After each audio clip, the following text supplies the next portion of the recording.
everybody, I'm Kelly Godwin with Ray Kennemer Construction, and on today's Honeydo or Don't video, we got the question, how can we create more storage in our home? Is this a DIY project that we can handle?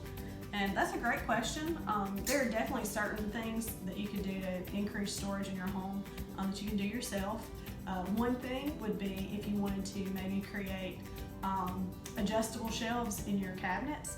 I know sometimes cabinets come with maybe just 2 shelves and you feel like you have a lot of wasted space, so you could actually take like a ruler or a yardstick and mark off like inch increments, drill little holes, and you can pick up the little brackets that hold shelves at any of our local lumber companies or at Lowe's.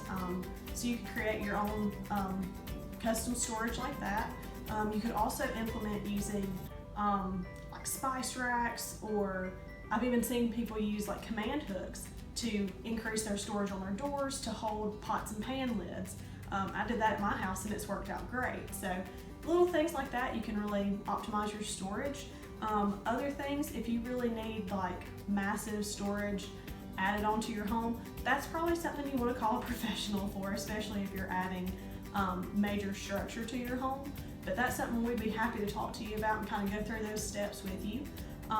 Another really fun thing you could do for adding storage would be incorporating like under a staircase. We did that in a project. We turned it into a bookcase and even had additional storage up underneath it behind a hidden door. So it was really cool as well. And then one other thing you can do to increase storage, like especially in your garage space, I've seen people put shelves really high up so you can still get to things, but they're out of the way.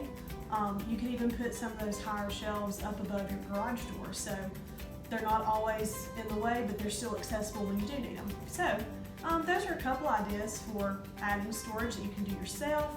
And then again, if you're wanting to add major structure, call a professional like us and we'll be happy to walk you through that process. If y'all have any other questions, feel free to send those to them. We enjoy doing these Honeydo videos, so send us all the questions you've got. Thanks.